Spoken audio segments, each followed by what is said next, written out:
ದುರದೃಷ್ಟ ಏನಪ್ಪಾ ಅಂತ ಹೇಳಿದ್ರೆ, ಹಗರಿಬೊಮ್ಮನಹಳ್ಳಿಯಲ್ಲಿ ಒಂದು ಗಂಡ ಹೆಂಡತಿಯ ನಡುವೆ ಸ್ವಲ್ಪ ಭಿನ್ನಾಭಿಪ್ರಾಯಗಳು ಬರ್ತವೆ. ಏನೋ ಸ್ವಲ್ಪ ಸಮಜಾಯಿಷಿ ಹೇಳಿ ಇವರು ಕಾನೂನು ಪಾಲಕರಾಗಿದ್ದಾರೆ, ಇವ್ರ ಮಾತು ಇವ್ರು ಕೇಳಬಹುದು ಅಂತೇಳಿ ಆ ಬಡಪಾಯಿ ತಾಯಿ ಆ ಹೆಂಡತಿ ಪೊಲೀಸ್ ಠಾಣೆಗೆ ದೂರನ್ನ 112ಗೆ ದೂರನ್ನ ಕೊಡ್ತಾರೆ. ಪೊಲೀಸ್ನವರು ಬರ್ತಾರೆ, ಇವರನ್ನ ಕರ್ಕೊ ಹೋಗ್ತಾರೆ. ರಾತ್ರಿ 2 ಗಂಟೆ ಸುಮಾರು ಸಮಯ, ಹೆಚ್ಚು ಕಡಿಮೆ. ಪೊಲೀಸ್ ಸ್ಟೇಷನ್ಗೆ ಕರ್ಕೊ ಹೋಗಿ 112 ಅವರು ಅವರ ಜವಾಬ್ದಾರಿಯನ್ನು ನಿರ್ವಹಿಸಿದ್ದಾರೆ. ಅವರು ಯಾವುದೇ ತಪ್ಪನ್ನ ಮಾಡಲಿಲ್ಲ. ತಕ್ಷಣ ಈ ವಿಚಾರ ಅವರ ಗಮನಕ್ಕೆ ಬಂದ ತಕ್ಷಣ ಅವರು ತಮ್ಮ ಮೊಬೈಲ್ ವ್ಯಾನ್ ನಲ್ಲಿ ಏನಿದೆ ಆ ಎಸ್ಕಾರ್ಟ್ ನಲ್ಲಿ ತಗೊಂಡು ಸ್ಟೇಷನ್ಗೆ ಬಿಟ್ಟು ಅವರು ಹೋಗಿದ್ದಾರೆ. ಸ್ಟೇಷನ್ ಅಲ್ಲಿ ಇದ್ದಂತಹ ರಾಘವೇಂದ್ರ ಮತ್ತು ಇನ್ನೊಬ್ಬ ವೆಂಕಟೇಶ್ ಎಂಬುವಂತಹ ಪೊಲೀಸ್ ಕಾನ್ಸ್ಟೇಬಲ್, ಒಬ್ರು ಸೆಂಟ್ರಿ, ಇನ್ನೊಬ್ರು SH, ಮೋಸ್ಟ್ಲಿ ಹೆಡ್ ಕಾನ್ಸ್ಟೇಬಲ್ ಇರ್ಬೋದು. ಯಾವ ರೀತಿಯ ಅವರನ್ನು ಕಳಿಸಿದ್ದಾರೆ ಅಂತ ಹೇಳಿದ್ರೆ, PM ರಿಪೋರ್ಟ್ ಇವತ್ತು ಬಂದಿರಬಹುದು. ತಲೆಗೆ ಏಟಾಗಿ ಕಿವಿಯಿಂದ ರಕ್ತಸ್ರಾವವಾಗಿದೆ. ಹೊರಗಡೆ ಆ ತಾಯಿ ಅವಳ ಹೆಂಡತಿ ಕಾಯ್ತಾ ನಿಂತಿದ್ದಾಳೆ. ಏನೋ ಬುದ್ಧಿವಾದ ಹೇಳಿ ಕಳಿಸ್ಬೋದು ಮನೆಗೆ ಅಂತ ಹೇಳಿ. ಗಂಡ ಹೆಂಡತಿ ಜಗಳ ಉಂಡು ಮಲಗುವರ್ಗ ಅಂತ ಹೇಳಿ ಗಾದೆ ಮಾತಿದೆ. ಇವಳು ಹೇಳಿದ್ರೆ ಏನೋ ಬುದ್ಧಿವಾದ ಮನೆಗೆ ಬಂದು ಸರಿ ಆಗ್ಬೋದು. ಆದ್ರೆ ಆ ಹೆಂಡತಿಗೆ ಯಾವುದೇ ಮಾಹಿತಿಯನ್ನು ನೀಡದೆ ಒಂದು ಟಾಟಾ ಏಸ್ ವಾಹನದಲ್ಲಿ ಆ ಡೆಡ್ ಬಾಡಿಯನ್ನು ಹಾಕೊಂಡು ಡೈರೆಕ್ಟ್ ಗವರ್ನಮೆಂಟ್ ಹಾಸ್ಪಿಟಲ್ಗೆ ತಗೊಂಡು ಹೋಗ್ತಾರೆ ರಾತ್ರಿ 3 ಗಂಟೆಗೆ. ಆ ಟಾಟಾ ಏಸ್ ವಾಹನ ಹಿಂದೆ ಓಡ್ಕೊಂಡು ಹೋಗ್ತಾಳೆ ಆ ತಾಯಿ. ಅವ್ರನ್ನ ಕರ್ಕೊಂಡು ಬರಬೇಕಾಗಿತ್ತು ನಾವು ಇವತ್ತು COD ತನಿಖೆಗೆ ಏನೋ ಇನ್ವೆಸ್ಟ್ಮೆಂಟ್ ಇದೆ, ಏನೋ ಅವರು ಹಾಜರು ಮಾಡಬೇಕು, ಅವರ ಚಪ್ಪಲಿ ಬೇಕಂತೆ, ಗಂಡನ ಚಪ್ಪಲಿ ಬೇಕಂತೆ. ಹಾಗಾಗಿ ಅಲ್ಲಿ ಇರಬೇಕು ಎಂಬ ಕಾರಣಕ್ಕೆ ಬಿಟ್ಟು ಬಂದೆ ನಾನು, ಅಲ್ಲಿಂದಾನೇ ಬಂದೆ ನಾನು. ಅವರ ಸೋದರ ಮಾವ ಬಂದಿದ್ದಾರೆ. ಆ ತಾಯಿ ಹೇಳ್ತಾ ಇದ್ದಾಳೆ, ನಾನು ಕರ್ಕೊ ಹೋಗಿದ್ದು ನನ್ನ ಗಂಡನಿಗೆ 2 ಬುದ್ಧಿವಾದ ಹೇಳಿ ಅಂತ ಹೇಳಿ ನನ್ನ ಗಂಡನ ಡೆಡ್ ಬಾಡಿಯನ್ನು ಕೊಟ್ಟು ಕಳಿಸಿದ್ದಾರೆ ಈ ಸ್ಟೇಷನ್ ಇಂದ ಅಂತೇಳಿ. ಇದು ಯಾವುದೇ ಕಾರಣಕ್ಕೂ ನಾಗರಿಕ ಸಮಾಜ ತಲೆ ತಗ್ಗಿಸುವಂತ ಘಟನೆ. ಈ ರೀತಿ ಆಗಬಾರ್ದಾಗಿತ್ತು. ನಂತರ ಕನಿಷ್ಠ ಜೀವ ಹೋದ್ಮೇಲಾದ್ರೂ ಹೇಳ್ಬೋದಾಗಿತ್ತಲ್ಲ ಹೆಂಡತಿಗೆ. ಜೀವ ಹೋದ್ರೂ ಕೂಡ ಹೇಳಿಲ್ಲ. ಹಾಸ್ಪಿಟಲ್ ಬೆಡ್ಡಲ್ಲಿ ಮಲಗಿಸ್ಬಿಟ್ಟು ಹೇಳ್ತಾರೆ, ಇಲ್ಲ ಎಲ್ಲೋ ಏಟಾಗಿತ್ತು, ಬಿದ್ದು ಸತ್ತೋಗಿದ್ದಾನ ಅಂತ ಹೇಳಿ ಸಬೂಬನ್ನ ಹೇಳ್ತಾರೆ. ನಂತರ ನಮ್ಮ ಜಿಲ್ಲೆಯ ಪೊಲೀಸ್ ವರಿಷ್ಠಾಧಿಕಾರಿಗೆ ನಾನು ಸಲ್ಯೂಟ್ ಹೊಡಿತಾ ಇದ್ದೇನೆ, ಜ್ಞಾನವಿ ಮೇಡಮ್. ತಾಯಿ ಹೃದಯ ಇರುವಂತಹ SP ಅವರು ತಕ್ಷಣ ಅವರು ಅಲ್ಲಿಗೆ ಬರ್ತಾರೆ. ಇಮ್ಮಿಡಿಯೇಟ್ಲಿ ಆ 2 PC ಸಸ್ಪೆನ್ಷನ್ ಮಾಡ್ತಾರೆ. ಅವರ ಮೀಡಿಯಾ ಸ್ಟೇಟ್ಮೆಂಟ್ ಕೂಡ ಕೊಟ್ಟಿದ್ದಾರೆ. ತಲೆಗೆ ತೀವ್ರವಾದ ಬಲವಾದ ಹೊಡೆತದ ಕಾರಣದಿಂದ ಸಾವಾಗಿದೆ ಅಂತ ಹೇಳಿ. ಪೊಲೀಸ್ ಸ್ಟೇಷನ್ ಅಲ್ಲಿ ಯಾರು ಗುಂಡಾಗಳಿರಲಿಲ್ಲ, ರೌಡಿಗಳಿರಲಿಲ್ಲ. ರಾತ್ರಿ 2 ಗಂಟೆಗೆ ಬೇರೆ ಯಾರು ಅಲ್ಲಿರಲಿಲ್ಲ. ಅಲ್ಲಿದ್ದಂತಹ ಪೊಲೀಸ್ನವರು ಗೂಂಡಾ ವರ್ತನೆಗಿಂತ ಕೆಟ್ಟದಾಗಿ ವರ್ತನೆ ಮಾಡಿಕೊಂಡು ಈ ಒಂದು ಜೀವವನ್ನ ಬಲಿ ಪಡೆದಿದ್ದಾರೆ.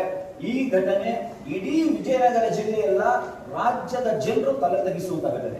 2014 NHRC ರಿಪೋರ್ಟ್ ಇದೆ. ಸುಮಾರು 2008ರಿಂದ 2026ರವರೆಗೆ ರಾಜ್ಯದಲ್ಲಿ ಇದುವರೆಗೆ ಸುಮಾರು 28 ಲಾಕಪ್ ಡೆತ್ ಪ್ರಕರಣಗಳು ನಡೆದಿದೆ. ನನಗೆ ಅನಿಸಿರೋ ಪ್ರಕಾರ ವಿಜಯನಗರದಲ್ಲಿ ಇದು ಫಸ್ಟ್. ವಿಜಯನಗರದಲ್ಲಿ ಇಂತಹ ಡೆತ್ ಪ್ರಕರಣ ನಡೆದಿರಲಿಕ್ಕಿಲ್ಲ. ನನ್ನ ಮಾಹಿತಿ ಇರುವ ಪ್ರಕಾರ ನಡೆದಿದ್ರೆ ನೀವು ಹೇಳಬೇಕು. ಈ ರೀತಿಯಾದಂತಹ ಘಟನೆಗಳಲ್ಲಿ ಇದುವರೆಗೆ ನಡೆದಂತ ಇನ್ವೆಸ್ಟಿಗೇಷನ್ ಏನಿದೆ, ಇವರು ಆಲ್ ಆಫ್ ಎ ಸಡನ್ CODಗೆ ವಹಿಸ್ಬಿಡ್ತಾರೆ. ನಾನು ಕೇಳ್ತಾ ಇದ್ದೇನೆ, ಒಬ್ಬ ಕಾಕಿ ಡ್ರೆಸ್ ಹಾಕೊಂಡಂತ ಒಬ್ಬ ಸ್ಟಾಫ್ ಅಥವಾ ಅವರ ಸಹೋದ್ಯೋಗಿ ಅವನೇನಾದ್ರೂ ತಪ್ಪು ಮಾಡಿದ್ರೆ ಅದೇ ಇಲಾಖೆಯಿಂದ ತನಿಖೆ ಮಾಡಿದ್ರೆ ಸತ್ಯಾಂಶ ಹೊರಗೆ ಬರ್ತದ? ಈ 28 ಪ್ರಕರಣಗಳಲ್ಲೂ ಆಗಿರುವಂತದ್ದಿದೆ. ಅದರಲ್ಲಿ ಒಂದು ಪ್ರಕರಣ ಬಹಳ ಸ್ಟ್ರಾಂಗ್ ಆಗಿ PUCL ಅವರು ಅದು ಹೈಕೋರ್ಟ್ ನಲ್ಲಿ ರಿಟ್ ಪಿಟಿಷನ್ ಹಾಕಿ ಶಿಕ್ಷೆಗೆ ಅದು ಅರ್ಹ ಆಯಿತು. ಆವಾಗ ನಾಗರಿಕ ಸಮಾಜ ಇನ್ವಾಲ್ವ್ ಆದಾಗ ಇವತ್ತು ಕೂಡ ಈ ಘಟನೆಯನ್ನ COD ತನಿಖೆಗೆ ಕೊಟ್ಟಿದ್ದಾರೆ. ನಮಗೆ ನಂಬಿಕೆ ಇಲ್ಲ. COD ತನಿಖೆಯಿಂದ ಸತ್ಯಾಂಶ ಹೊರಗೆ ಬರೋದಿಲ್ಲ. ಇವತ್ತು ಇವರಿಬ್ರು ಅರೆಸ್ಟ್ ಆಗಿ ಜೈಲಲ್ಲಿ ಇದ್ರು ಕೂಡ ಅವರ ಸೋದರ ಮಾವ ನನ್ನ ಹತ್ರ ಕೇಳ್ತಾ ಇದ್ರು, ಇವರಿಗೆ ಶಿಕ್ಷೆ ಆಗುತ್ತಲ್ಲ ಅಂತೇಳಿ. ನಾ ಕಾರಲ್ಲಿ ಬರ್ಬೇಕಾದ್ರೆ ನಾನು ಹೇಳಿದೆ, ನೀವು ಕಾನ್ಫಿಡೆನ್ಸ್ ಇಂದ ಇರಿ, ನಾವೆಲ್ಲ ಇದ್ದೇವೆ. ನಮ್ಮ ಕಾನೂನು ವ್ಯವಸ್ಥೆ, ನ್ಯಾಯಾಂಗ ವ್ಯವಸ್ಥೆ ಅಷ್ಟು ಈಸಿಯಾಗಿ ಎಲ್ಲರಿಗೂ ಶಿಕ್ಷೆಗೆ ಒಳಪಡಿಸಲ್ಲ. ಅದಕ್ಕೊಂದು ಸ್ಟ್ರಾಂಗ್ ಫಾಲೋ ಅಪ್ ಬೇಕಾಗ್ತದೆ. ನೀವು ನಿಲ್ಬೇಕಾಗತ್ತೆ ಗಟ್ಟಿಯಾಗಿ. ಎವಿಡೆನ್ಸ್ ಟೈಮಲ್ಲಿ, ಮಹಜರ್ ಟೈಮಲ್ಲಿ, ಡಿಪಾರ್ಟ್ಮೆಂಟಲ್ ಎಂಕ್ವೈರಿ ಟೈಮಲ್ಲಿ ನೀವು ಗಟ್ಟಿಯಾಗಿ ನಿಂತರೆ ಶಿಕ್ಷೆ ಆಗುತ್ತೆ ಅಂತ ಹೇಳಿದೆ.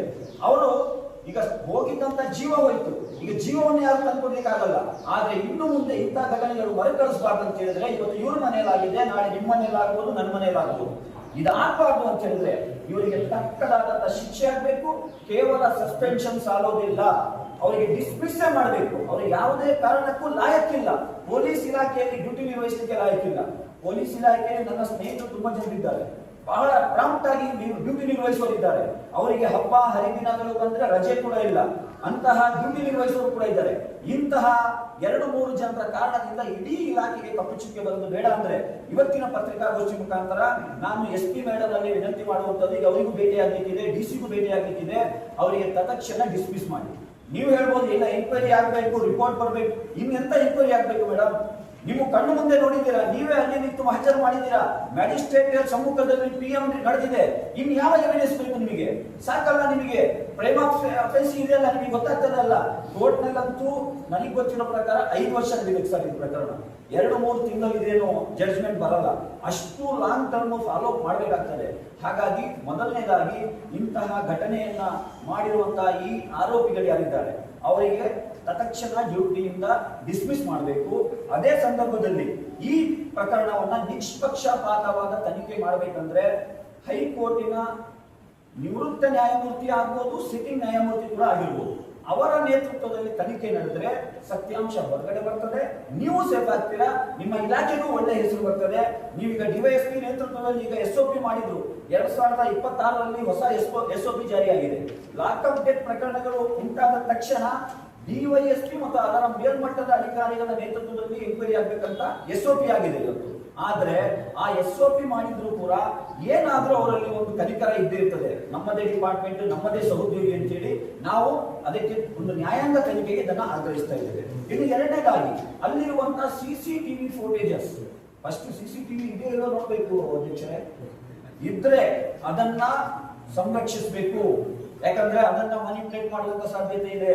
ಅದರಲ್ಲಿ ಇವರು ಬೇಕಾದಂತ ರೀತಿಯಲ್ಲಿ ಇಲ್ಲಪ್ಪ ಅವತ್ತು ಆ ರಾತ್ರಿ ವರ್ಕೌಟ್ ಆಗಲಿಲ್ಲ ಅಂತ ಹೇಳ್ಕೊಳ್ಳೋ ಸಾಧ್ಯತೆ ಇದೆ.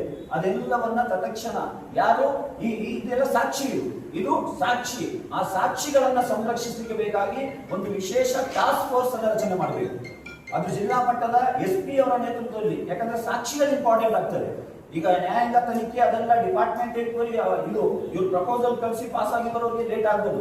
ಅದ್ರ ಮಧ್ಯೆ ಸಾಕ್ಷ್ಯಗಳು ನಾಶ ಆಗ್ಬಿಟ್ರೆ ಕಷ್ಟ ಆಗ್ತದೆ. ಹಾಗಾಗಿ ಇಂತಹ ಸಾಕ್ಷ್ಯ ಇಲ್ಲಿ SOP ಯಲ್ಲಿದೆ, ಸಾಕ್ಷ್ಯಗಳನ್ನ ಸಂರಕ್ಷಿಸಬೇಕು ಅಂತೀವಿ. ಅದೇ ರೀತಿ ಯಾವ PM ರಿಪೋರ್ಟ್ ಇವತ್ತಾಗಿದೆ ಅದು ನಿಯಮಬದ್ಧವಾಗಿರ್ಬೇಕು. ಒಂದು ವೇಳೆ ನಿಯಮಬದ್ಧವಾಗಿ ಆಗಿಲ್ಲ ಅಂತ ಹೇಳಿದ್ರೆ ರೀಪೋಸ್ಟ್ ಮಾರ್ಟಮ್ ಮಾಡಿಸಬೇಕಾಗ್ತದೆ, ಈಗಲೇ ಮಾಡಿಸಬೇಕು. ಅದು ಕೂಡ SOP ಯಲ್ಲಿದೆ, ನಾನು ಹೇಳ್ತಾ ಇರೋದಲ್ಲ, ಆಲ್ರೆಡಿ ಪೊಲೀಸ್ ಮಹಾನಿರ್ದೇಶಕರು ಮಾಡಿರುವಂತಹ ಲಾಕಪ್ ಡೆತ್ ಪ್ರಕರಣದ SOP ಯಲ್ಲಿದೆ. ಇಂತಹ ಘಟನೆಗಳು ಮುಂದೆ ಮರುಕಳಿಸಬಾರ್ದಂದ್ರೆ ಇದೆಲ್ಲವೂ ಆಗಬೇಕು.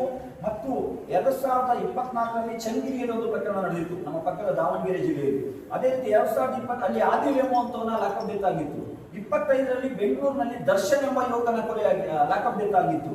ಅದೇ ರೀತಿ ರವಿ ಎಂಬುವಂತ ಯುವಕನ ಲಾಕಪ್. ಇದೆಲ್ಲವೂ ಹೈಲೈಟೆಡ್ ಆದಂತಹ ಪ್ರಕರಣ. ಈ ಪ್ರಕರಣವು ಕೂಡ ನಮ್ಮ ಈ ಮಾಧ್ಯಮ ಮಿತ್ರರಲ್ಲಿ ನಾವು ವಿನಂತಿಸಿಕೊಳ್ಳೋದು ಒಂದು ಸ್ಟೇಟ್ ನ್ಯೂಸ್ ಆಗ್ಬೇಕಿದು. ಯಾಕೆ ಅಂತ ಹೇಳಿದ್ರೆ ನೀವುಗಳು ಅಥವಾ ನಾವುಗಳು ಮುಂದೆ ಇಂಥ ಘಟನೆಗಳು ನಡೀಬಾರ್ದಂದ್ರೆ ನೀವು ಇದಕ್ಕೆ ಬೇಕಾದಂತಹ ಪ್ರಿಕಾಷನ್ಸ್ ಅನ್ನ, ಒಂದು ಪ್ರಿಕಾಷನ್ಸ್ ಇದು ಕೂಡ, ಇದು ಯಾರಿಗೂ ಗೊತ್ತಿಲ್ಲದಾಗೆ ಮುಚ್ಚಾಕಿದ್ರೆ ನಾಳೆ ಕಷ್ಟ ಆಗ್ತದೆ. ಮತ್ತು ಪ್ರಮುಖವಾಗಿ 4 ಡಿಮ್ಯಾಂಡ್ ಅನ್ನ ನಾವು ಮುಂದೆ ಇಡ್ತಾ ಇದ್ದೇವೆ. ಬೇಡಿಕೆ ಅದರಲ್ಲಿದೆ. ಮೊದಲನೇ ಬೇಡಿಕೆ, ಈ ಸಂತ್ರಸ್ತ ಕುಟುಂಬಕ್ಕೆ ಕನಿಷ್ಠ 50 ಲಕ್ಷ ರೂಪಾಯಿ ಪರಿಹಾರವನ್ನು ಘೋಷಿಸಬೇಕು. ಪ್ರಿಯಾಂಕಾ ಖರ್ಗೆ ಅವರೇ, ಜನಸ್ನೇಹಿ ಪೊಲೀಸ್ ಅಂತೇಳಿ ನೀವು ಏನು ಅಡ್ವರ್ಟೈಸ್ಗಳನ್ನ ಮೀಡಿಯಾಗಳಲ್ಲಿ ಪತ್ರಿಕೆಗಳಲ್ಲಿ ನೀಡಿದ್ರೆ ಸಾಕಾಗಲ್ಲ. ಬನ್ನಿ ನಿಮ್ಮ ಹಗರಿ ಬೊಮ್ಮನಹಳ್ಳಿಯಲ್ಲಿ ಜನಸ್ನೇಹಿ ಪೊಲೀಸ್ ಅಂದ್ರೆ ಇದೇನಾ ಅಂತೇಳಿ ಪ್ರೂವ್ ಮಾಡಿ. ಹೊಸ ಏನು ಗೃಹ ಇಲಾಖೆಯ ಜವಾಬ್ದಾರಿ ವಹಿಸಿಕೊಂಡಿರುವಂತಹ ಪ್ರಿಯಾಂಕಾ ಖರ್ಗೆ ಅವರೇ, ದಯವಿಟ್ಟು ನೀವು ಒಂದು ವಿಸಿಟ್ ಮಾಡಿ ಇಲ್ಲಿಗೆ. ಎಲ್ಲಿ ಜನಸ್ನೇಹಿ ಪೊಲೀಸ್ಗೆ ಧಕ್ಕೆ ಆಗುವಂತಹ ಘಟನೆ ನಿಮ್ಮ ಇಲಾಖೆಯ ಅಧಿಕಾರಿಗಳು ಮಾಡಿದ್ದಾರೆ, ಅವರ ಮೇಲೆ ಕ್ರಮ ಕೈಗೊಳ್ಳಿ ಮತ್ತು ಇಲಾಖೆಯ ತಪ್ಪನ್ನ ಒಪ್ಪಿಕೊಂಡು ಕನಿಷ್ಠ 50 ಲಕ್ಷ ರೂಪಾಯಿ ಪರಿಹಾರವನ್ನ ಘೋಷಿಸಿ. ಎರಡನೇ ನಮ್ಮ ಡಿಮ್ಯಾಂಡ್, ಅವರಿಗೆ 2 ಪುಟ್ಟ ಮಕ್ಕಳಿದ್ದಾರೆ, ಪುಟಾಣಿ 8 ವರ್ಷದೊಂದು 4 ವರ್ಷದೊಂದು. ಈ 2 ಮಕ್ಕಳ ಅವರು ಎಲ್ಲಿ ಅವರಿಗೆ ಓದ್ತಾರೆ ಅಲ್ಲಿ ಅವರಿಗೆ ಶಿಕ್ಷಣದ ಜವಾಬ್ದಾರಿಯನ್ನ ಜಿಲ್ಲಾಡಳಿತ ವಹಿಸಿಕೊಳ್ಬೇಕು. ಜಿಲ್ಲಾಡಳಿತದ ಜವಾಬ್ದಾರಿ, ಯಾಕಂದ್ರೆ ಅವರಿಗೆ ತಂದೆ ಇಲ್ಲ, ಇರಲಿಕ್ಕೆ ಮನೆ ಇಲ್ಲ. ಇವತ್ತು ನಾಳೆ ನಾಡದಲ್ಲಿ ನಾವೆಲ್ಲ ಹೋಗ್ಬಿಡ್ತೇವೆ, ಯಾರು ಅವರ ಜೀವನ ನಿರ್ವಹಣೆ ಯಾರು? ಹಾಗಾಗಿ ಅವರ ಶಿಕ್ಷಣದ ಜವಾಬ್ದಾರಿಯನ್ನು ವಹಿಸಿಕೊಳ್ಬೇಕು. ಮೂರನೇ ಡಿಮ್ಯಾಂಡ್ ನಮ್ದು, ಈ ಘಟನೆಯಲ್ಲಿ ಜಿಲ್ಲಾ ಉಸ್ತುವಾರಿ ಮಂತ್ರಿ BZ ಜಮೀರ್ ಅಹಮದ್ ಖಾನ್ ಸಾಬ್ ಅವರೇ, ನೀವು ಅವರ ಮನೆಗೆ ಸಾಂತ್ವನ ನೀಡಬೇಕು, ವಿಸಿಟ್ ಮಾಡಬೇಕು. ಒಬ್ಬ ತಹಸೀಲ್ದಾರ್ ಆಗಲಿ, ಒಬ್ಬರ ಜಿಲ್ಲಾಧಿಕಾರಿ ಆಗಲಿ, ಒಬ್ಬ SP ಆಗಲಿ ಅವರ ಮನೆಗೆ ಭೇಟಿ ನೀಡಿಲ್ಲ. ಅಲ್ಲಿ ಹೋಗಿ ಮನೆಗೆ ಭೇಟಿ ನೀಡಿ ಸಾಂತ್ವನ ಹೇಳಬೇಕು, ನಾವಿದ್ದೇವೆ ನಿಮ್ಮೊಟ್ಟಿಗೆ ಅಂತ ಹೇಳಿ. ಅದರಲ್ಲಿ ಮುಖ್ಯ ಪಾತ್ರ ಜಿಲ್ಲಾ ಉಸ್ತುವಾರಿ ಮಂತ್ರಿ BJ ಜಮೀರ್ ಅಹಮದ್ ಖಾನ್ ಅವರಲ್ಲಿ ನಾವು ವಿನಂತಿ ಮಾಡ್ತಾ ಇದ್ದೇವೆ. ನೀವು ಮನೆಗೆ ಭೇಟಿ ನೀಡಿ ಸಾಂತ್ವನ ಹೇಳಬೇಕು. 4ನೇ ನಮ್ಮ ಡಿಮ್ಯಾಂಡ್, ನ್ಯಾಯಾಂಗ ತನಿಖೆಗೆ ಈ ಪ್ರಕರಣವನ್ನು ವಹಿಸಬೇಕು. ಸತ್ಯಾಂಶ ಏನಿದೆ ಅದು ಸಮಾಜದ ಮುಂದೆ ಬಹಿರಂಗ ಮಾಡಬೇಕು. 5ನೇ ಡಿಮ್ಯಾಂಡ್ ನಮ್ದು, ಈ ಪ್ರಕರಣಗಳನ್ನು ಮರುಕಳಿಸಿದ ಹಾಗೆ ಮುಂಜಾಗ್ರತೆ ವಹಿಸಬೇಕಂದ್ರೆ ಈಗಾಗಲೇ ಆರೋಪಿ ಸ್ಥಾನದಲ್ಲಿರುವಂತ ಅರೆಸ್ಟ್ ಆಗಿರುವಂತವ್ರ ಮೇಲೆ ಡಿಸ್ಮಿಸ್ ಅನ್ನ ಮಾಡಬೇಕು. ಇದು ನಮ್ಮ ಡಿಮ್ಯಾಂಡ್ ಆಗಿದೆ. ಹಾಗಾಗಿ ಇವತ್ತಿನ ಈ ಪತ್ರಿಕಾಗೋಷ್ಠಿಯಲ್ಲಿ ಏನು ನೀವು ಬಂದಿದ್ದೀರಾ, ನಿಮ್ಮ ಸಹಕಾರ ಇದರಲ್ಲಿ ಇರಲಿ. ಇವತ್ತು ಇವರ ಮನೆಯಲ್ಲಾಗಿದೆ, ನಾಳೆ ನಮ್ಮ ಮನೆಯಲ್ಲಾಗ್ಬೋದು, ನಿಮ್ಮ ಮನೆಯಲ್ಲಾಗ್ಬೋದು. ಪೊಲೀಸನ ಡ್ಯೂಟಿ ಮಾಡಲಿಕ್ಕೆ ಅವರಿಗೆ ಒಂದು ಉತ್ತಮ ವಾತಾವರಣ ನಿರ್ಮಾಣ ಮಾಡಬೇಕಂದ್ರೆ ನಮ್ಮೆಲ್ಲರ ಕರ್ತವ್ಯ. ಯಾರೋ ಒಂದಿಬ್ರು ಇಂತಹ ಮೆಂಟಾಲಿಟಿಯವರು ಇಟ್ಟು ಇಡೀ ಇಲಾಖೆಗೆ ಕಪ್ಪು ಚುಕ್ಕೆ ತರಲಿಕ್ಕೆ ಹೊರಟಾಗ ಅದರ ವಿರುದ್ಧವೂ ನಾವು ಮಾತಾಡಬೇಕಾಗುತ್ತೆ. ಹಾಗಾಗಿ ಇವತ್ತಿನ ಈ ಪತ್ರಿಕಾಗೋಷ್ಠಿಯಲ್ಲಿ ಏನು ವಿಚಾರಗಳನ್ನು ನಾವು ಪ್ರಸ್ತಾಪ ಮಾಡಿದ್ದೀರಾ, ನಿಮ್ಮ ಮಾಧ್ಯಮಗಳಲ್ಲಿ ಅದನ್ನ ಒಳ್ಳೆಯ ರೀತಿಯಲ್ಲಿ ಪಬ್ಲಿಷ್ ಮಾಡುವ ಮುಖಾಂತರ ಜಿಲ್ಲೆ ಮತ್ತು ರಾಜ್ಯದ ಜನರಿಗೆ ತಲುಪಿಸಬೇಕಂತೇಳಿ ವಿನಂತಿಸಿಕೊಳ್ತೇವೆ. ಬಹಳ ಲೇಟ್ ಆಗಿ ಬಂದಿರೋದು. ಹೌದು ಸರ್, ನಾವು 1ನೇ ತಾರೀಕು ಘಟನೆ ನಡೆಯಿತು. 2ನೇ ತಾರೀಕು ನಮ್ಮ ತಂಡ ಅವರ ಮನೆಗೆ ಭೇಟಿ ನೀಡಿದ್ವಿ. ಅವರೆಲ್ಲರೂ ಕೂಡ ತುಂಬಾ ದುಃಖದಲ್ಲಿದ್ದರು.